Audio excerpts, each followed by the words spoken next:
Chers auditeurs, chers téléspectateurs, bonsoir à tous. Pour une fois, je vais commencer cette émission par un communiqué. Il est signé le Conseil supérieur de l'audiovisuel et de la communication.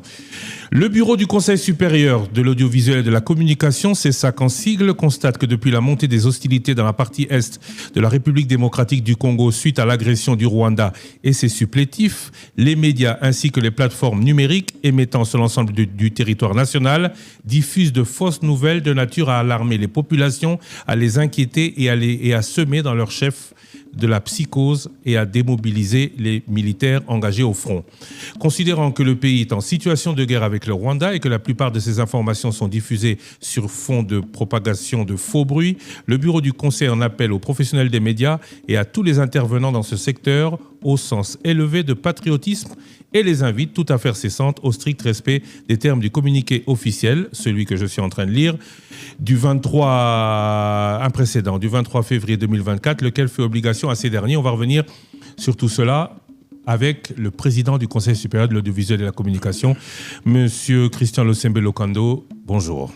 Bonjour, Monsieur Christian Sokono. Merci. Bosembe. Christian Bosembe Lokando. Voilà. Maître Christian Bosembe Lokando, veuillez nous excuser. Que dites-vous, qui mettez-vous en garde avec ce communiqué? Alors, nous commençons d'abord par les médias traditionnels. Nous avons les plateformes de réseaux sociaux, les acteurs politiques et les autres leaders d'opinion.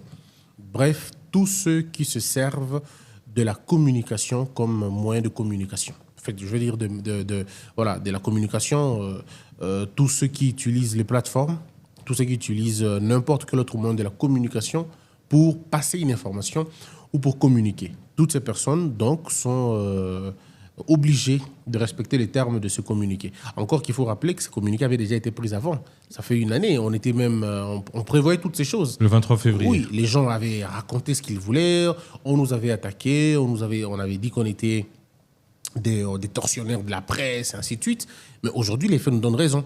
C'est que quand on laisse les gens parler comme ils veulent, eh bien, les gens disent n'importe quoi. Et dans un moment donné, on ne sait plus qui est journaliste, qui ne l'est pas.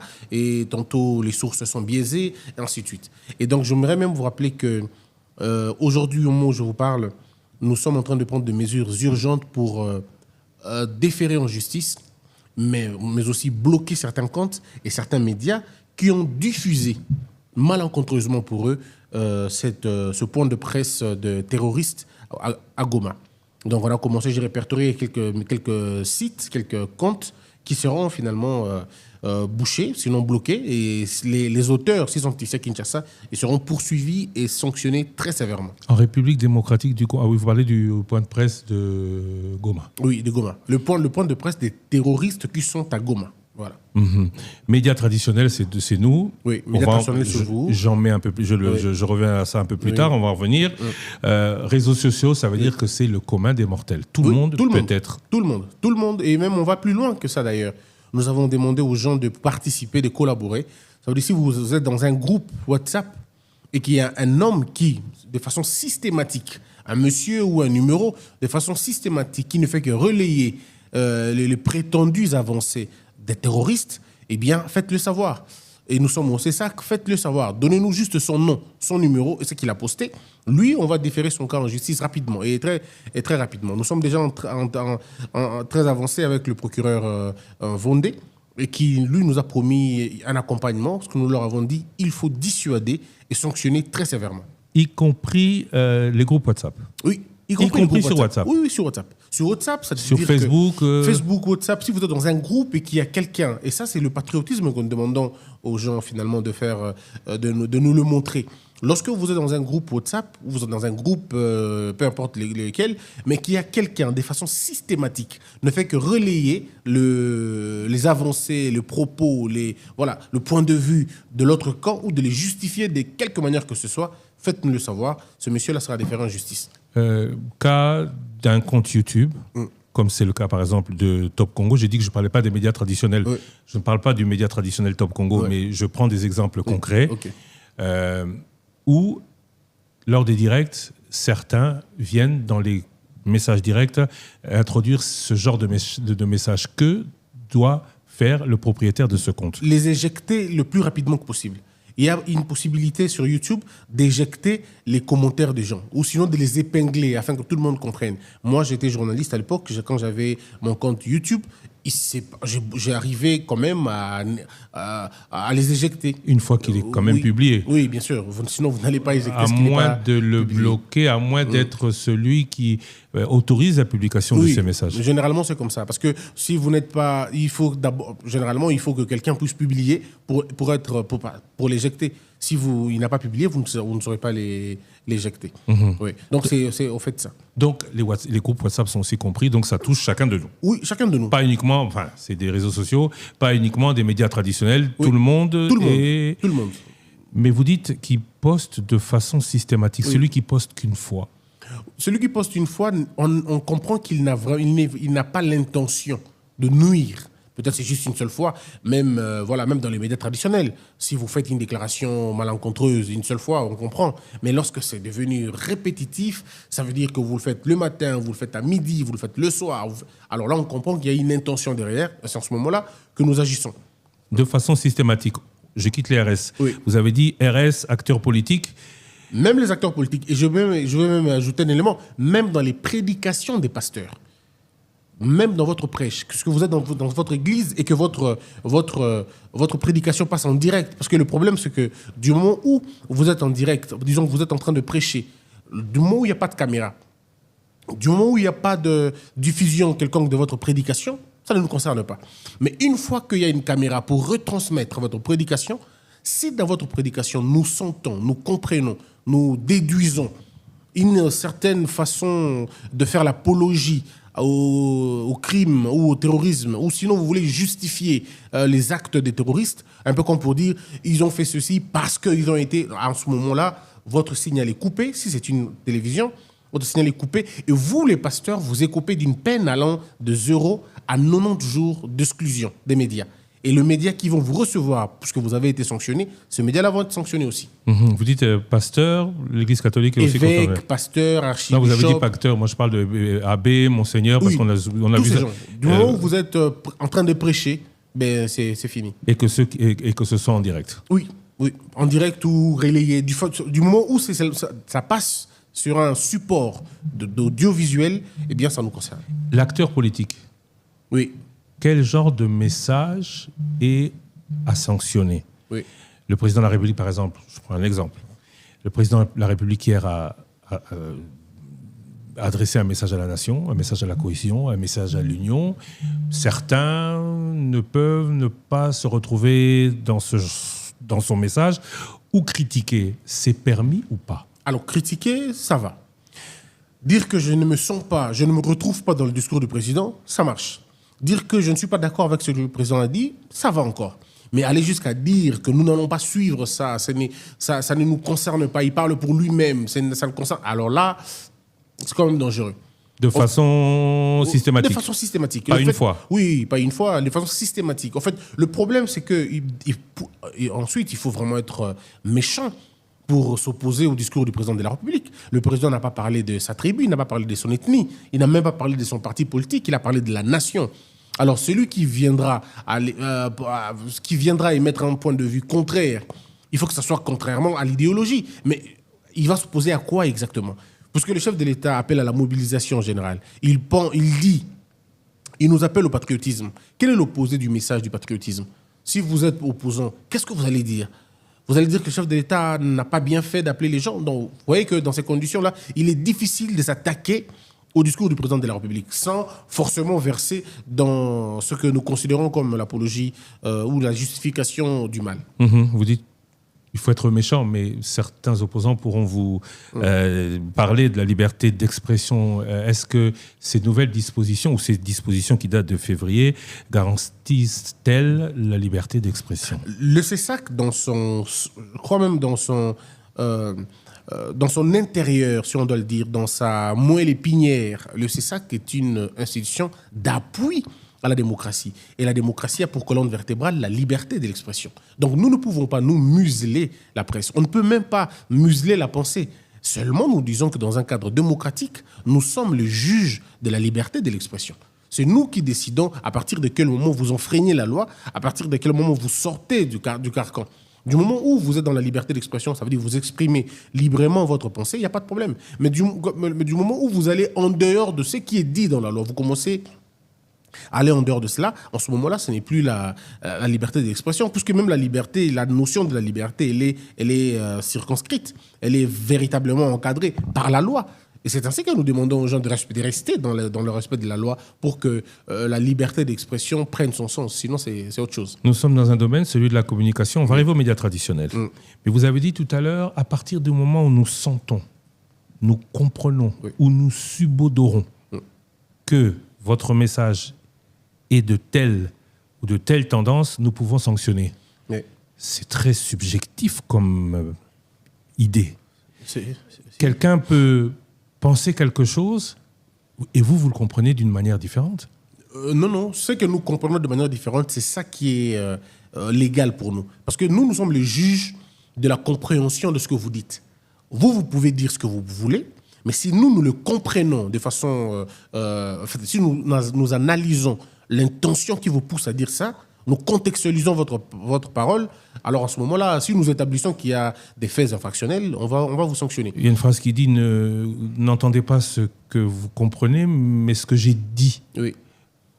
Quelqu'un peut avoir dit quelque chose à double sens, mais être du sens contraire à celui que vous avez senti ou compris. Oui, ça je comprends, mais c'est pourquoi on invite les intéressés. C'est pourquoi nous vous formulons une invitation généralement. Nous vous invitons pour que vous puissiez venir nous dire exactement ce que vous vouliez dire. Parce qu'il y a le dire et puis le vouloir dire. Nous comprenons le vouloir dire, mais c'est vous qui êtes le maître du dire. Vous allez venir nous dire, écoutez, ce que moi j'avais dit, voici ce que j'entends. Mais encore qu'il faut nous convaincre. Puisque si vous dites par exemple, je donne un exemple simple, voilà, le M23 ont libéré Goma. Ben, en ce moment-là, vous n'allez pas nous dire autre chose. Libérer Goma, c'est donc vous appuyez la démarche. Parce que là, ce n'est pas une libération de Goma. Oui, libérer, ils ont assiégé Goma. Et s'ils veulent assiéger Goma, ça veut dire qu'ils ont attaqué Goma. Et même assiégé, c'est encore fort. Ils ont attaqué Goma. Moi je ne voudrais pas citer le nom du M23, puisque des jours où on a suivi cette information, on s'est bien rendu compte que ce n'est pas le M23 qui s'est battu, mais c'est l'armée rwandaise. Ça a toujours été l'armée rwandaise. Et puis l'armée rwandaise, pas seulement l'armée rwandaise. Il faut remonter. L'armée rwandaise, le Rwanda n'est qu'un petit bras. Et malheureusement, celui qui ne comprend pas, c'est Kagame qui ne comprend pas qu'avec ce comportement, il va embraser la région. Oui, donc ce n'est pas le M23, ce n'est non plus le Rwanda, mais ce sont les multinationales, la communauté internationale qui poussent ces pays à agir comme ça. Oui. Non, mais si on dit, par exemple, ce n'est pas le cas. Hein. Oui. Je répète, j'ai bien dit, ce n'est pas le cas. Ne vous en faites pas, les régulateurs devant vous, je saurais si... Oui, mais en plus du régulateur, il y a aussi la justice. Oui. Parce qu'il y a à côté de vous, il y a le code du numérique, qui peut faire valoir aussi, et on sait de quoi on parle, à d'autres poursuites ou sanctions. Au fait, oui, avant que j'arrive à ma question, code du numérique et vous, c'est pareil ou c'est eux en plus de vous? Non, le code du numérique, c'est un instrument que nous utilisons pour asseoir certaines infractions. C'est un peu comme la loi sur la presse. C'est des instruments que nous utilisons. C'est un peu comme le code pénal. Ce sont des instruments que nous utilisons pour asseoir notre argumentaire. Mais si quelqu'un n'a pas ou ne trouve pas gain de cause ou n'a pas envie ou n'est pas en justice ou n'entend pas une procédure chez vous, il peut aller directement avec ce code numérique en justice. Il peut faire les deux. Il n'y a pas de problème. Revenons à ce dont on parlait tout à l'heure. Si quelqu'un dit le Rwanda a pris Goma, par exemple. Si vous dites ça, après c'est communiqué, votre média est fermé. Ça, on ne demandera même plus, il n'y aura pas d'invitation. Tout celui qui dira Goma est tombé, il faut qu'on se rassure que sur son plateau, il y a le ministre de la Communication, sur son plateau, il y a un général, sur son plateau, il y a un militaire. Là, c'est bon. Mais si c'est de lui-même, de son propre chef, après ses enquêtes, ses investigations, comme on le dit souvent, je suis journaliste, je fais des investigations, si vous le faites, que ce soit la presse internationale ou la presse nationale, votre signal est fermé et coupé immédiatement. C'est sans relâche. Comme je vous ai dit tout à l'heure, des chaînes qui ont diffusé les discours de ces gens à Goma sont fermées. Dans le moment où je vous parle, les fréquences ont été retirées, le signal a été coupé. Et pendant 90 jours. Ou oui, définitivement? Non, pas définitivement, mais ça prendra beaucoup de temps. Ça va être 80 jours, mais on va renouveler encore jusqu'à la fin. Comme Al Jazeera. ne passera plus. C'est fini pour Al Jazeera. C'est fini. Comme France 24 est sous notre avertissement, j'ai averti à France 24. J'ai dit, si vous continuez dans votre logique de vouloir désinformer, je couperai le signal. Et j'avais dit à RFI a changé sa manière de faire les choses. Vous-même, je vous avais appelé hier, on a parlé sur la question. Et j'ai appelé aussi Israël Moutombo, je lui ai dit la même chose. Je lui ai dit, il n'appartient pas à un journaliste de proclamer, de dire de manière tacite ou implicite que telle ville est tombée, ou qu'il y a eu carnage, ou qu'il y a eu boucherie humaine, comme j'ai entendu. On leur a dit. Et j'ai dit même à la presse internationale, je leur dis la même chose. Je n'hésiterai pas de demander le retrait de votre signal. Et je pense que ce n'est pas parce que nous voulons faire la censure. C'est ce que je voudrais que les gens comprennent. Il ne s'agit pas de la censure. Notre pays est menacé. Nous sommes attaqués par, finalement, une bonne partie, sinon la région tout entière. Il y a une complicité énorme. Les gens sont d'une méchanceté, d'une complicité contre le pays que nous ne pouvons pas laisser les choses comme ça. Donc voilà pourquoi nous avons dit on va devoir faire vraiment attention et on sera extrêmement sévère. Il y a un autre élément, cher Christian, c'est les silences quand même de religieux, les silences de certaines ONG, les silences de certains opposants que je ne comprends pas. Je ne peux pas comprendre que les gens soient éloquents quand il s'agit de la mauvaise gouvernance, qui soient éloquents quand il s'agit de la corruption, mais qui se taisent lorsque la ville est menacée, lorsque la RDC est touchée. Et je ne comprends pas, il y a eu des tribunes qui ont été faites, tout simplement parce que la Constitution, quelqu'un avait dit qu'il fallait changer la Constitution, ou il fallait la modifier tout simplement. Vous avez vu le front, il y a des gens qui se sont levés, ils ont fait un front, parce qu'on a parlé de la Constitution. Mais où est passé ces fronts pour soutenir les forces armées ? Où est passé ces fonds pour soutenir les populations endeuillées? Vous voyez? Donc, ces conditions-là, moi, je ne le comprends pas. Quand on est patriote, l'on doit l'être du début jusqu'à la fin. Et pas la nuit, pas seulement le jour, mais en tout cas, à tout temps, à tout instant. Alors, il y a aussi le droit à l'information. Oui. Je ne vais pas diffuser des images, mais permettez-moi de prendre une minute pour vous placer le contexte des mots portés à Top Congo. Mais avant, j'ai juste une question à vous poser. Oui. Vous me dites oui ou vous dites non. Est-ce que Top Congo a dit qu'une ville est tombée? Pour parler particulièrement de Goma, est-ce que vous l'avez entendu sur Top Congo? Ne vous en faites pas. À cette question, je ne saurais pas vous répondre oui ou non. Encore, comme je vous ai dit, nous analysons. Nous ne nous arrêtons pas à oui ou à non. Nous, on ne s'arrête pas. Vous pouvez ne pas dire Goma est tombé. Mais dans la manière dont vous expliquez les faits, les gens peuvent comprendre que Goma est tombé. En fait, le problème ici, c'est lequel? Le problème, il est plus grave lorsque nous parlons de la panique. Christian Lusakoueno, moi, je suis né à Goma. Je me rappelle qu'on a fui la guerre. Je fui avec mon père qui était à l'époque commandant de la ville. Nous avons fui tout simplement parce que nous avons suivi les médias qui disaient que telle ville est tombée, les assaillants sont à tel coin, et ainsi de suite. Parfois, même lorsque ces assaillants n'étaient pas dans ces villes-là. Et vous n'avez aucune idée de la psychose que ça crée quand on dit ces choses-là. Je vous donne deux petits cas. Lorsque vous suivez les médias étrangers et les médias internationaux, voici leur narratif. Ils disent Minova est une ville. Non, la ville de Minova est tombée. Mais vous savez que Minova n'est pas une ville. Vous savez que Kanyabayonga n'est pas une ville. Vous savez que Sake n'est pas une ville. Mais lorsque dans leur narratif, ils disent Minova est tombée, est une ville, c'est très dangereux. Lorsqu'ils disent, par exemple, un coin, le M23 ont finalement gagné ou ils ont pris un territoire stratégique. Alors, je pose la question, comme je l'ai posée à RFI et aux autres. Je dis, à partir de quel moment c'est un média de qualifier une ville ou une cité de stratégique? Vous voyez? Donc, dans leur logique, c'est véritablement l'idée de nuire. Et on l'a dit, non. Ils ont dit encore, ils disent par exemple 200 km, 20 km, 15 km. Quand on vérifie, on se rend compte que c'est même pas 20 km, c'est même pas 10 km. Ils disent encore, toujours dans ces médias-là, ils disent ils sont arrivés à la porte de Goma. Mais à partir de quel moment Minembwe est à la porte de Goma? À partir de quel moment Buunga est à la porte de Goma? C'est tout cet ensemble des mensonges. Et je ne veux pas dire que ils ont oublié. Non, ils savent. Regardez, il n'y a pas longtemps, quand ils ont des experts. Vous avez vécu en France et en Belgique. Mais je ne vous ai jamais entendu ici dans votre plateau dire que vous êtes expert belge. Vous êtes expert en Belgique, vous êtes expert en France. Mais pourquoi? Parce que c'est une dame qui a fait le journalisme ici au Congo. Elle s'appelle tout de suite experte des questions congolaises. À partir de quel moment on est expert? Parce qu'on a la peau blanche ou parce qu'on a œuvré ici au Congo pendant un bon bout de temps?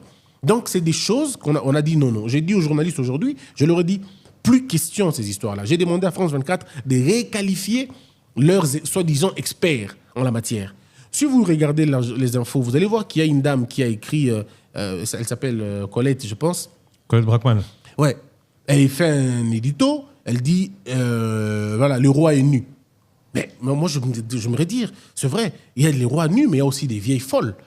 Vous n'allez pas, parce que vous avez une plume sèche et qu'il y a des clients qui ne répondent plus à l'appel et des abonnés absents, ou parce que vous avez demandé à un président une interview et qu'il ne vous l'a pas accordé, tout de suite, vous devenez rebelle. Ou vous devenez, contre et opposante. Et à un moment donné, je me pose la question, puisqu'elle aime tellement l'Afrique, mais pourquoi elle ne parle pas de la situation des droits de l'homme au Rwanda ?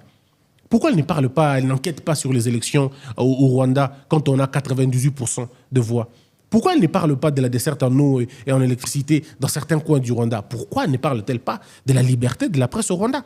Donc c'est le Congo que l'on doit constamment, ou si vous voulez, de façon systématique, parler du Congo. Et quand il s'agit des autres, on n'en parle pas. Donc c'est tout ça. Moi j'ai dit non, on est fatigué. Il faut mettre terme à ces choses-là. Donc pour nous, il ne s'agit pas de dire oui ou non.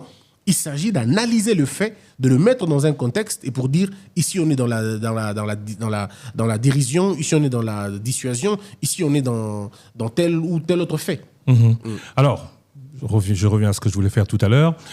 Top Congo a diffusé un message ou a pas annoncé une nouvelle, mais a relaté des faits.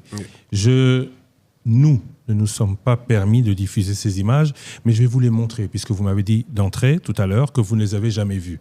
Ces images, nous les avons vues 15 minutes avant d'arriver sur antenne. Nous, depuis quelques jours, organisons des émissions spéciales pour parler de la situation à Goma et dans les Grands Lacs, avec notamment la diffusion intégrale du débat du Conseil de sécurité des Nations Unies. Si vous permettez, chère Christian, le problème, c'est aussi ça. Si vous regardez notre communiqué, nous l'avons dit, plus question de parler de la question de l'Est de la République sans les professionnels. Comme par exemple votre émission que j'ai suivie, où vous avez reçu plusieurs fois le ministre Moïndo Nzangi. Mais il n'a pas qualité.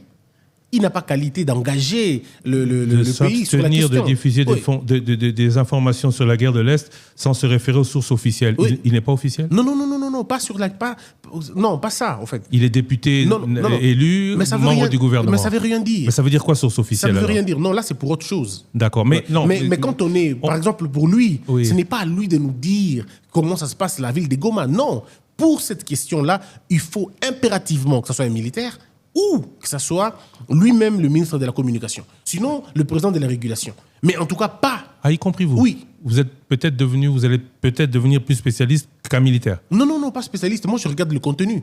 Okay. Je regarde le contenu. Je regarde ce qui doit être dit et ce qui ne doit pas être dit. Donc, en tout cas, sinon... Donc, dans un débat, j'imagine que pour parler des choses de l'Est, on est avec nous le président du CESAC. C'est vous, dans ce débat, et non plus le journaliste, qui va garantir le non-dérapage du débat. Non. Si je suis dans votre débat, parce que d'ailleurs, ça va être rare que je sois là. Si je suis dans votre débat... Vous voyez déjà qu'il y aura un autre problème. Si vous êtes rare, comme beaucoup d'officiels sont rares, ce qui risque d'arriver in fine, c'est qu'on ne pourra plus parler de rien parce qu'il n'y aura plus personne pour intervenir. Ça peut être moi, ça peut être quelqu'un d'autre. Mais en tout cas, principalement, c'est la communication, le ministère de la Communication ou les experts militaires. Il y en a plein, les experts militaires au Congo. Vous les avez listés, vous allez nous donner, parce que les experts militaires, nous, on n'en connaît pas des masses. Non, mais c'est à vous de chercher. Des militaires. Vous êtes journaliste, vous pouvez chercher. Oui, des militaires, par exemple. Ils certifient l'information. Donc, ce n'est pas un ministre de l'Agriculture ou un ministre de l'Énergie de nous parler de ce qui se passe à l'Est. Bien compris. Alors, je vais lire maintenant tout de suite les différentes recommandations. Mais pendant ce temps-là, je vous remets dans le contexte. D'accord. 19h45.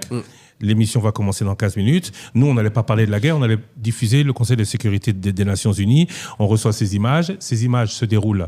Ces images ont été prises par un correspondant que je préfère taire dans un hôpital où il entre. On n'est pas dans une zone de guerre. On est dans un hôpital où il entre et où vous allez voir. Je vous laisse regarder la suite. Pendant ce temps-là, moi, je vous laisse regarder la suite. Je vais demander à la technique de faire un gros plan sur le ministre. Le CESAC nous demande de nous abstenir de diffuser des informations sur la guerre de l'Est sans nous référer aux sources officielles. de s'interdire toute diffusion de débats relatifs aux opérations militaires menées par les FARDC sans la présence d'un ou de plusieurs experts militaires, d'éviter toutes les émissions à téléphone ouvert sur les opérations militaires sus-évoquées, de s'abstenir d'accorder la parole aux terroristes du M23, de l'AFC et leurs supplétifs qui font l'apologie de la rébellion, de s'abstenir toute forme d'appel à la violence et aux actes de vandalisme, de privilégier les programmes dédiés à la prise de conscience et d'éveil patriotique. Vous avez terminé la vision. C'est coupé à un moment donné. Ça s'est coupé à un moment donné. Mais c'est pas grave. Le problème avec les images... C'est dans un hôpital. Oui. C'est une émission, c'est une image qui a été par une personne, on a dû se passer de notre correspondant à un moment donné parce que notre correspondant n'était plus en mesure de travailler. Nous recevons cette image qui, depuis, je commence à la voir un peu circuler, donc elle ne s'est pas maintenue à nous, avec plein d'autres images. On nous fait le plan de la situation. Le président hier a parlé a plus ou moins décrit ce que fait l'armée rwandaise là-bas. On entend ça et là ce que les habitants de Goma disent.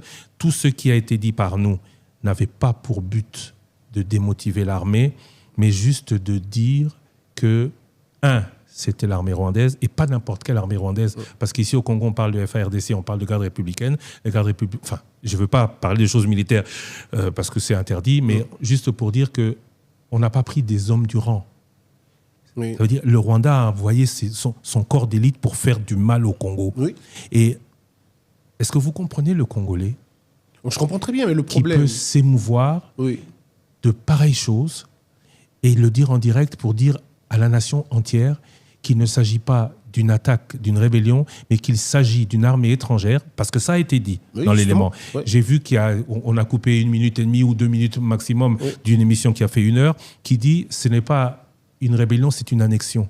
Ce n'est plus de la guerre, cela s'appelle les crimes de guerre parce que ce sont des civils. Ça se passe dans un hôpital. Ça va plus loin que ça, cher Christian. Le problème, c'est, vous savez, moi je me dis, le problème, c'est quand on commence, par exemple, à dire 80% de la ville de Goma est occupée, 70% de la ville de Goma est occupée. Et ça n'appartient pas à un journaliste de le dire. Mais c'est pas le journaliste qui l'a dit. Non, c'est pas. Non, je vous dis, je vous replace dans le contexte. C'est-à-dire, ça n'appartient pas à un journaliste de le dire. Mais c'est pas le journaliste dans ce cas-là qui l'a dit. Ça, c'est le ministre Moïndo Zambi. Non, mais ça ne lui appartient pas de le dire. Le problème, c'est que une fois que vous êtes dans des matières comme ça, consultez. Appelez le ministre de la Communication même avec qui vous avez des bons rapports. Ça s'est fait en direct. Comment ça s'est fait en direct? La déclaration du ministre Moïndo Zambi. Mais c'est justement les risques à ne pas prendre. Vous aurez dû ne pas l'appeler. Vous aurez dû. Ce n'est pas la personne qualifiée. Oui, mais il n'a pas qualité. À ce moment-là, on ne sait pas.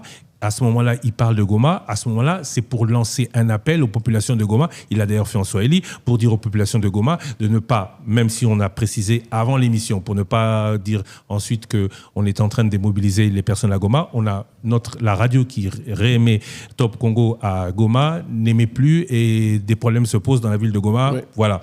Mais à ce moment-là, on fait intervenir un notable de Goma qui parle à sa population. C'est justement pourquoi nous disons que désormais, on n'a plus besoin de ces notables pour en parler. Nous avons besoin de la voix officielle.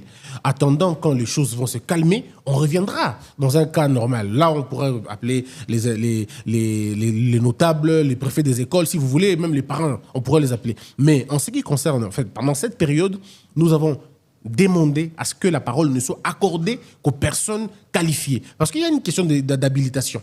Vous voyez, il y a une question d'habilitation. C'est comme chez vous, chez Top Congo ici. Ce n'est pas le technicien qui va commencer à engager Top Congo. Mais vous avez, par exemple, je dis, ça ne peut pas être ça, mais vous avez peut-être accordé à Thierry Kambundi un certain degré d'habilité. C'est le rédacteur en chef. Voilà. Donc c'est comme ça. C'est aussi comme ça dans la guerre. Ce n'est pas parce que vous êtes ministre ou parce que vous êtes député ou parce que vous êtes sénateur que vous pouvez parler. Pour ne parler de cette affaire, nous l'avons... on a restreint ça à deux niveaux. L'armée ou le ministre de la Communication. De s'abstenir de diffuser des informations sur la guerre de l'Est sans se référer aux sources officielles. Oui. Quand elles sont disponibles. Alors, qu'est-ce qu'on fait parce que depuis 2-3 jours, on ne dit rien. Oui. Qu'est-ce qu'on fait? Alors, consultez. Prenez votre téléphone, appelez le ministre de la Communication. Vous m'avez... Je dois rappeler qu'il était quoi? Il était 13h qu'on m'avait appelé pour dire est-ce qu'on peut faire une émission à 16h. Je me suis disponibilisé. Donc, il y en a comme ça qui peuvent aussi disponibiliser. Vous vous êtes bien rendu compte que depuis dimanche, on n'a pas eu beaucoup de sources officielles. Oui, mais est-ce que vous avez appelé? Dis donc. Est-ce que vous avez appelé l'armée? Est-ce que vous avez appelé le ministre de la Communication? Ils peuvent en témoigner, je n'ai pas envie de les citer parce que ce ne serait pas professionnel, mais l'effort a été fait. Alors, moi, je vous promets aujourd'hui, ce que nous sommes en train de travailler, je suis même en train de mettre en place une communication permanente avec l'armée afin de permettre à l'armée de communiquer le plus souvent. Parce que généralement, quand on n'a pas de communication, on n'a pas d'information, on peut tomber généralement dans ces choses-là. Donc, pour éviter ça, finalement, il faut qu'on maintienne un courant de communication permanent. Et je crois qu'on va y arriver. Absolument nécessaire de s'interdire toute diffusion des débats relatifs aux opérations militaires menées par la FARDC sans la présence d'un ou de plusieurs experts militaires. Qui sont ces experts militaires? Obligatoirement des militaires actifs, des personnes qui ont étudié les choses de l'armée, des militaires à la retraite. Qui sont ces experts militaires? Vous comprenez. Ceux qui ont étudié la question de l'armée, ici au Congo, nous avons l'école des guerres, nous avons Thiès, nous avons le centre supérieur. Thiès, c'est plutôt stratégique. Oui, c'est toujours. Mais ils savent ce que c'est. Ils ont un background, ils savent. Il y a aussi, vous voyez, vous êtes sur le centre supérieur militaire. Vous avez tous ces éléments-là. Ils sont nombreux. Le problème, c'est que parfois, ils ne sont pas consultés. Il faut peut-être aller vers eux et poser des questions. Et ici, je voudrais dire, quand on dit expert militaire, je ne dis pas un expert pro-gouvernement. Je ne dis pas ici un expert pro-gouvernement ou pro... Non, c'est un expert, c'est-à-dire qui a des connaissances requises, qui a des connaissances avérées, qui a la technicité sur la question. L'avantage, c'est que lui, il sait dire des choses. Lui ne va pas dire, comme j'ai entendu quelqu'un dire, les Rwandais veulent annexer Minembwe au Rwanda. Mais est-ce que vous situez même Minembwe par rapport à la carte? Est-ce que vous situez ça? J'ai entendu quelqu'un dire la capitale de Fizi. Je dis, mais waouh, à partir de quel moment Fizi est devenue une capitale? Donc il y a des gens qui font des débats, mais qui ne comprennent pas. Ils ne comprennent pas le sens du débat. Justement parce que, Christian Lusako et nous, au Congo, notre plus grand problème, c'est que les gens ne sont pas humbles pour apprendre. Ils veulent dire ce qu'ils ne veulent pas. Vous entendrez un journaliste parler du vaccin, s'il vous plaît. Du vaccin. Il le dit avec argument. Il dit, moi je pense. Est-ce que tu peux penser dans ce qui concerne les vaccins? La technique a ses règles. Ben voilà. Donc c'est ce que les Congolais appellent les gnosologues. Ils veulent parler de tout. Il n'a pas fait la communication comme vous, mais il viendra vous expliquer. Ne soyez pas étonnés que quelqu'un vous explique Top Congo mieux que vous-même. Donc, c'est ça que nous combattons. Nous voulons laisser aux professionnels, aux initiés, aux personnes habilitées de parler de quelque chose. Donc, désormais, les plateaux de télé, sur cette affaire de la guerre, obligatoirement un militaire ou plusieurs experts militaires. Exactement. Et si cet expert militaire vient dire des choses qui sont contraires à ce que vous auriez voulu entendre, qu'est-ce qui se passe? C'est une très bonne question. Nous n'avons pas besoin d'entendre quelque chose. Nous, ce que nous ne voulons pas entendre, c'est l'appel à la panique.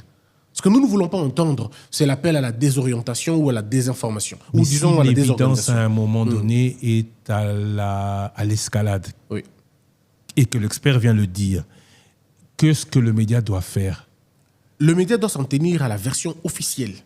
Le média doit responsabiliser ce monsieur-là pour dire ce que vous racontez, ce que vous dites, en tout cas c'est vous. Donc ça vous concerne, ça vous incombe à vous. Et là, on sent que le journaliste s'est dédouané, en fait. Mais lorsque le journaliste l'accompagne aussi, c'est ça qui est dangereux. Quand il est face à un expert militaire, il a plutôt tendance à vouloir, pour ne pas apparaître comme gnosologue, suivre celui qui connaît mieux que lui. Voilà pourquoi il faut avoir deux personnes. Pour les confronter. C'est toujours bien. Deux personnes pour les confronter. Comme ça, vous êtes en train d'arbitrer et ça serait une bonne chose. D'éviter toutes les émissions à téléphone ouvert sur les opérations militaires sus-évoquées. Ça veut dire pas de direct avec les téléphones qui appellent et que n'importe qui puisse intervenir. Ah non, en tout cas, pas de direct. Parce que là, j'ai entendu un journaliste faire une émission et il dit, j'ai un correspondant à Goma, on va l'écouter. Alors, il n'a même pas fait les briefs avec le monsieur et tout de suite, on lui laisse parler. Et le monsieur raconte des histoires. Goma est tombé, Goma est ceci, Goma est cela, et ça va dans tout le sens. Le risque, c'est de savoir qui est de l'autre bout du fil, que ne pas tomber sur des supplétifs. Voilà. De s'abstenir d'accorder la parole aux terroristes, logique. Oui. Encore que, je ne pense pas comment on peut penser leur donner la parole. Top Congo n'a jamais fait ça, mais certains médias. Je ne parlais pas de Top Congo. Certains médias le font. Certains médias le font. Oui. C'est pourquoi on a fermé. Il y en a. Ils le font comment? En fait, ils ne donnent pas forcément la parole à ces gens, mais ils relaient les propos de ces gens. Par exemple, au cours de votre émission, vous dites, écoutez, tel a dit ça. Alors, je dis non, mais on n'a pas besoin de ça. Et je disais à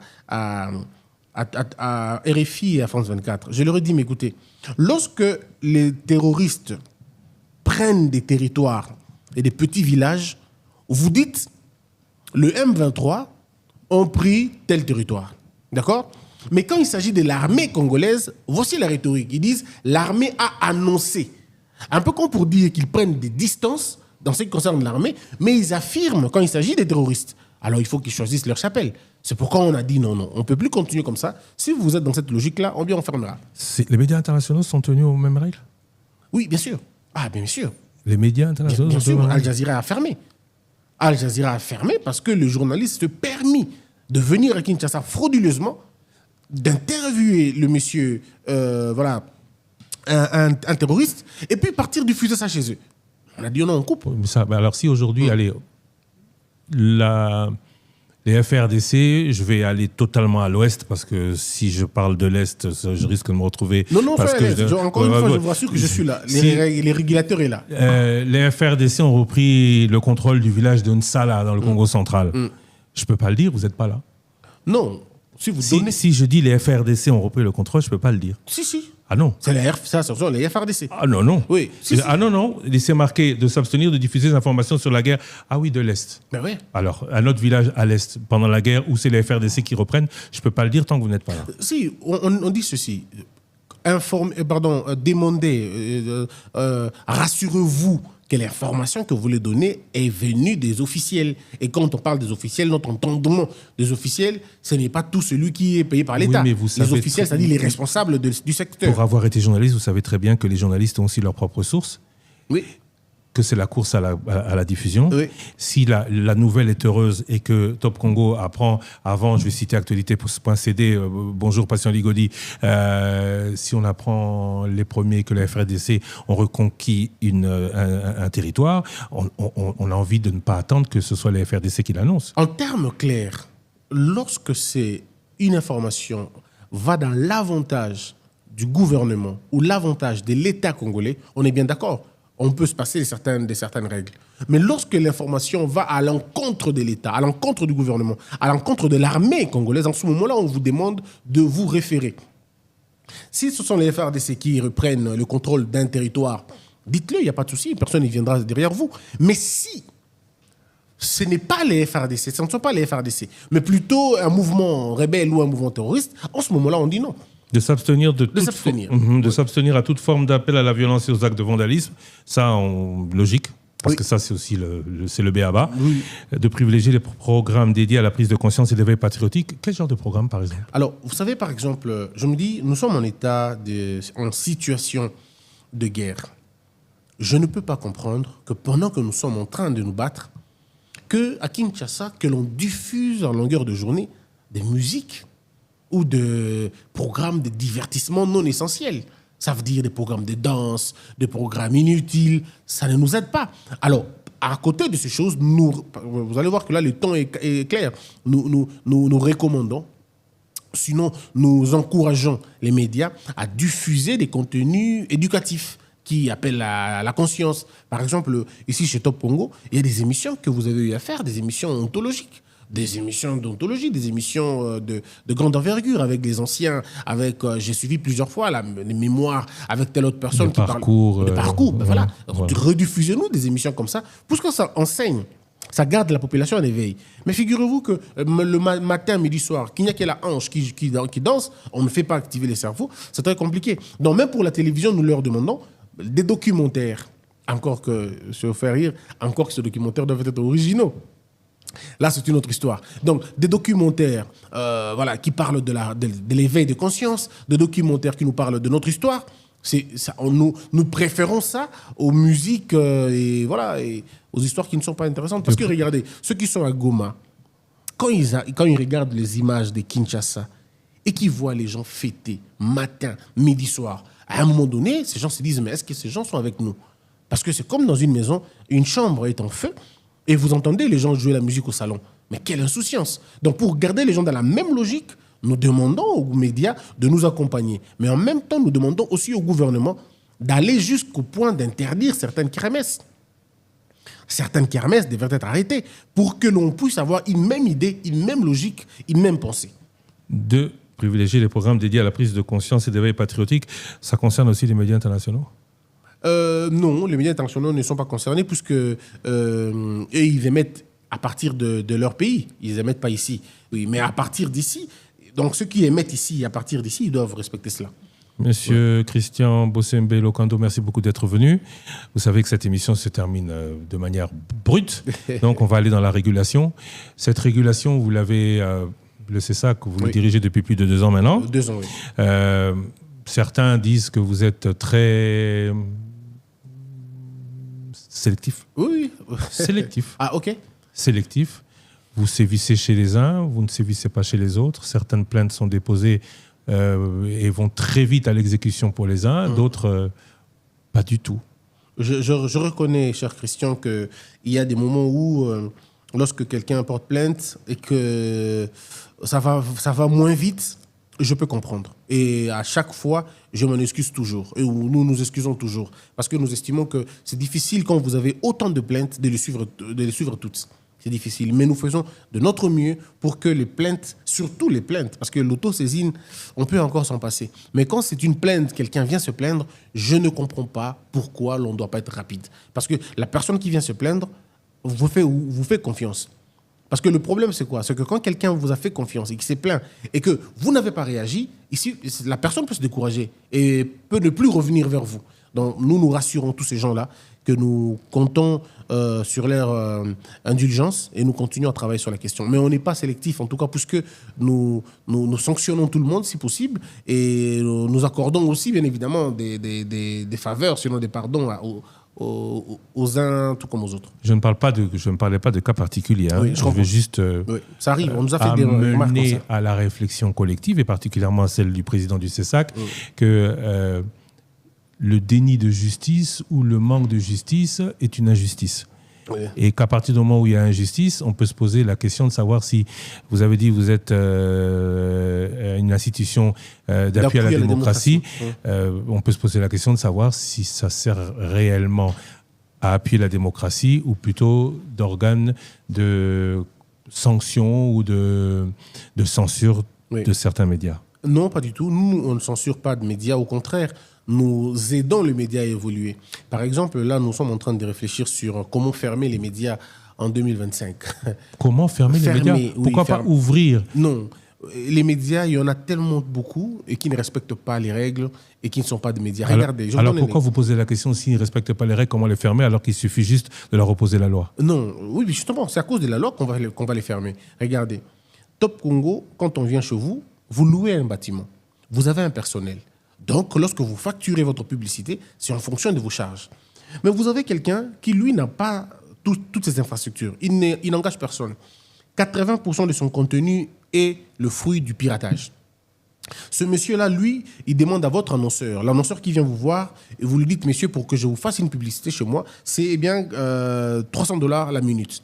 Mais ce monsieur-là, lui qui n'a pas de charge, il demande à l'annonceur qui doit vous donner $300, il demande à l'annonceur de lui donner juste $20, c'est suffisant pour lui. Alors, ces médias-là, ils sont nombreux. Et ce sont eux qui vous font ombrage. Et nous disons non, il faut arrêter cette histoire. Il faut permettre à ce que ceux qui ont dépensé, ceux qui ont investi, le terme il est celui-là, ceux qui ont investi dans la presse puissent se retrouver dans la presse. C'est-à-dire qu'il faut que la presse puisse nourrir son homme. Mais pour que la presse puisse nourrir son homme, nous devons assainir le milieu. Ça veut dire ceux qui n'ont pas de siège, ceux qui n'ont pas de documents, ceux qui n'ont pas de journalistes, ceux qui n'ont pas de programme, plus ou moins 60% de productions originales doivent être fermés. C'est ainsi que nous sommes en train de travailler pour fermer certains médias. Donc, ne soyez pas étonnés que demain, nous puissions vous inviter à participer à une commission. Parce que la commission va être faite par des journalistes chevronnés, par ceux qui ont pignon sur rue, par ceux qui ont fait des preuves. Je ne veux pas que ce soit le CESAC, mais plutôt vous-même. Vous viendrez où on va vous dire, ben, monsieur Thierry, monsieur Christian, regardez, depuis 5 ans ou 10 ans, quel est le média qui a respecté sa ligne éditoriale? Parce que regardez, cher Christian, vous avez des médias, ils nous ont envoyé une grille de programmes, mais qui ne respectent pas. Des émissions, quand on regarde au CESAC, on voit que l'émission, c'est 50 minutes. Mais quand on suit l'émission, c'est 110 minutes, 120 minutes. L'émission, on dit souvent, émission Mbandi, ok. Et puis après, émission Sili. Après quelques temps, émission Mbandi. Oh, mais finalement, vous avez dit que cette émission, elle est quotidienne. Mais vous ne nous avez pas dit que cette émission passait 3 fois par semaine, 3 fois par jour, pardon. Donc, on est fatigué avec tout ça. Il faut on va dire réorganiser le secteur, il faut assainir le milieu. Voilà pourquoi les gens vont encore dire qu'on est une censure. Mais non, on n'est pas une censure. Nous sommes effectivement une institution d'appui à la démocratie, mais la démocratie saine.